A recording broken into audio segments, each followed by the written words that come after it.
நிறைய பேர் எங்ககிட்ட என்ன கேட்டிருக்காங்கனாக்கா, இன்னொன்று சார் ஸ்மார்ட் டிபின்னு ஒரு வீடியோ ஒன்று பார்த்தேன், அது ரியலாக என்னதான் பண்ணுது எங்களுக்குன்னு அது ஒரு ஷார்ட் ஜிஸ்டாக ஒன்று கொடுங்கன்ற மாதிரி கேட்டிருந்தாங்க.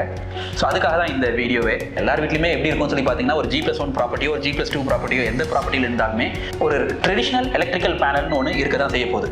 இப்போ அந்த ட்ரெடிஷ்னல் எலக்ட்ரிக்கல் பேனல் எப்படி வைப்பாங்கன்னு பார்த்தீங்கன்னாக்கா, ஒரு கார்னர் ஆஃப் த ப்ராப்பர்ட்டியில் அவுட்டோர் சைடில் தான் வச்சிருப்பாங்க. யாரும் லிவிங் ரூம்குள்ளே வச்சிருக்க மாட்டாங்க. இப்போ என்ன ஆகும், இப்போ நம்மளோட தமிழ்நாடு எலக்ட்ரிசிட்டி பார்த்தீங்கன்னாக்கா ஃப்ளக்சுவேஷன் கொஞ்சம் அதிகமாக இருக்கிறதுனால சம்டைம்ஸ் ஃப்ளக்சுவேஷனில் ட்ரிப் ஆயிடுச்சுன்னு வச்சுக்கோங்களேன். நம்மளோட எம்சிபி ட்ரிப் ஆனதே மட்டும் வீட்டுக்குள்ள இருக்கிறவங்களுக்கு தெரியாது. ஸோ கரண்ட் கட்டுன்னு ஒன்று நினச்சிட்டு இருப்பாங்க. ஸோ இப்போ என்ன பண்ணுறோம்னு சொல்லி பார்த்தீங்கன்னா, டோட்டலாக உங்களோட எலக்ட்ரிக்கல் சிஸ்டமே நம்ம பார்த்தீங்கன்னா ஸ்மார்ட் ஆக்கிட்டு இருக்கிறோம். ட்ரிப் ஆனது முதல்ல உங்களுக்கு நோட்டிஃபிகேஷன் ஒன்று வந்துடும். ரெண்டாவது, ஏன் ட்ரிப் ஆச்சுன்ற நோட்டிஃபிகேஷனும் உங்களுக்கு இருக்கும். இப்போ சென்சிட்டிவான ஒரு எக்யூப்மெண்ட்ஸ்லாம் நீங்கள் வச்சுருக்கிறீங்க, your home theatre, networking systems, fluctuations அதிகமாக இருக்கும்போது முதல்ல சீக்கிரமாக போயிடும். ஒரு நம்மளோட ட்ரெடிஷ்னல் வோல்டேஜ், நம்மளோட டிஃபால்ட் வோல்டேஜ்ன்றது பார்த்தீங்கன்னாக்கா 230 வோல்டேஜ் நம்மளுக்கு இந்தியாவை பொறுத்த வரைக்கும். நம்மளோட ட்ரெடிஷ்னலான எம்சிபிஸ் பார்த்தீங்கன்னா 250 வோல்டேஜ் ரீச் ஆகும்போது தான் இது ட்ரிப்பே ஆகும். ஆனால் இப்போ நம்ம என்ன பண்ண முடியும், ஸ்மார்ட் எலக்ட்ரிசிட்டி பேனலில் அந்த எம்சிபியை நம்ம ப்ரோக்ராம் பண்ணலாம். 230 வோல்டேஜ் தான் நம்மளோட டிஃபால்ட். அப்போ 240 தாண்டினாலோ அல்லது 220 கீழே போனாலுமே ஆட்டோமேட்டிக்காக ட்ரிப் பண்ணிடு.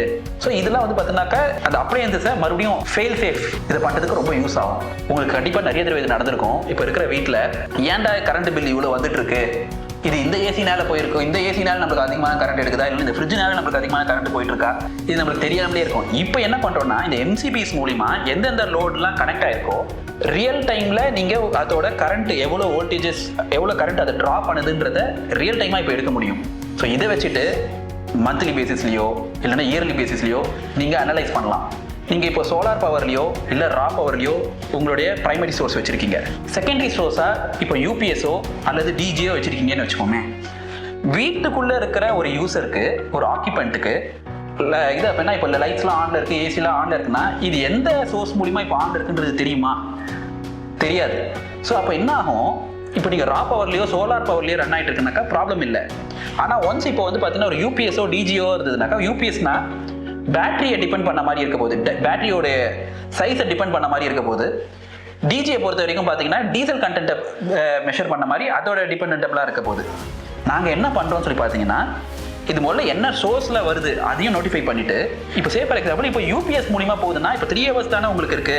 இப்போ அந்த 3 ஹவர்ஸை எப்படி உங்களுக்கு ஆப்டிமைஸ் பண்ணலாம், வீட்டுக்கு கொடுக்குற லைட்ஸ் எந்தெந்த லைட்ஸ் எல்லாம் ஆஃப் பண்ணி வைக்க முடியும், எதுக்கெல்லாம் ஒரு டிம்மிங் பண்ணி வைக்க முடியும், எந்த ஃபேன் போகலாம், எந்த ஃபேன் போகாமல் இருக்கலாம், இந்த மாதிரியான த்ரூ ஏஐ மூலிமா இது பண்ணால் நல்லா இருக்குமே சொல்லி உங்களுக்கே நோட்டிஃபிகேஷன் வந்துடும். நீங்கள் அதை வச்சு நீங்கள் செலக்ட் பண்ணிட்டு, ஸோ தட் உங்களோட பேட்டரியையோ அல்லது உங்களுடைய டிஜியில் இருக்கிற டீசலை இன்னும் கொஞ்சம் பெட்டராக ஆப்டிமைஸ் பண்ணுறதுக்காகவும் இது யூஸ் ஆகிறதுக்கு ரொம்பவே யூஸ் ஆகும். இந்த 3 ஃபேஸ் RYB, இந்த 3 ஃபேஸ் ரோட்டர் இருக்கு இல்லையா, நிறைய பேர் நமக்குள்ள இதை ஒரு ஃபேஸ் இல்லைன்னா இதை எப்படி ரொட்டேட் பண்ணணுன்றதே தெரியாது.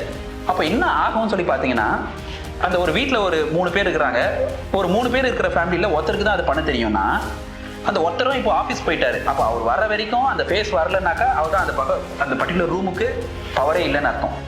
இப்போ நாங்கள் அதை எப்படி ஓவர் கம் பண்ணுறோன்னா, இப்போ இந்த ரோட்டார்ஸ் எல்லாமே பார்த்தீங்கன்னா டிஜிட்டல் எடுத்துகிட்டு வந்துட்டோம். அப்படின்னா இன்கேஸ் இப்போ RYBயில் இப்போ ஒரு ஃபேஸ் இல்லையோ இல்லை 2 ஃபேஸ் இல்லையோ, ஆட்டோமேட்டிக்காகவே பார்த்தீங்கன்னா இந்த ரோட்டார் ஆட்டோமேட்டிக்காகவே இதுவே ஷிஃப்ட் ஆகிக்கும், ரொட்டேட் ஆகிக்கும்.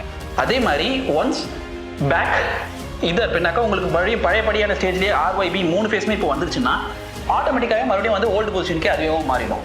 ஸோ இந்த மாதிரியான பெனிஃபிட்ஸ்லாம் பார்த்தீங்கன்னாக்கா இப்போ இருக்கிற எங்களோட ஸ்மார்ட் எலக்ட்ரிக்கல் பேனல்னு சொல்லப்படக்கூடிய ஸ்மார்ட் டிவியில் இதெல்லாம் பாசிபிள். இது நிறைய பேர் ஒரு வீட்லேயே நடக்கும். ஒரு 5 இயர்ஸ் 7 இயர்ஸ் ஆன பிறகு அந்த வீட்டில் ஃபால் சீலிங்லாம் இருக்குது. இந்த ஃபால் சீலிங் மேலே இந்த எலி பிரச்சனைங்களாம் சம்டைம்ஸ் இருக்கும். இந்த எலி பிரச்சனைனால என்ன ஆகும்னாக்கா, எலக்ட்ரிக்கல் ஷார்ட் சர்க்யூட் நிறைய இடத்துல நடக்கிறதுக்கு வாய்ப்பு இருக்கும். இந்த எலக்ட்ரிக்கல் ஷார்ட் சர்க்யூட் ஆச்சுன்னா நீங்கள் உடனே உங்களோட எலக்ட்ரிக்கல் டீமை நீங்கள் கூப்பிடுவீங்க. அப்போ எலக்ட்ரிக்கல் டீம் என்ன ஆகும்னு சொல்லி பார்த்தீங்கன்னா, அவங்க இருக்கிற எல்லா ஒயருமே எடுத்து போட்டு எங்கே ஷார்ட் ஆகிட்டுன்னு சொல்லி நம்ம செக் பண்ணுறாங்க. இப்போ அது பார்த்தீங்கன்னா ஒரு டைம் கன்சியூமிங் ப்ராசஸாக இருக்கும். அதையும் நம்ம எராடிகேட் பண்ணுறதுக்கு அதுக்கு வேண்டிய சென்சார்ஸ்லாம் வந்துருச்சு. ஸோ அது மூலிமா கரெக்டாக எந்த இடத்துல உங்களுக்கு இப்போ ஷார்ட் சர்க்யூட் ஆயிருக்குன்றதையும் உங்களுக்கு அதுவே ஆட்டோமேட்டிக்காகவே உங்களுக்கு நோட்டிஃபை பண்ணிடும்.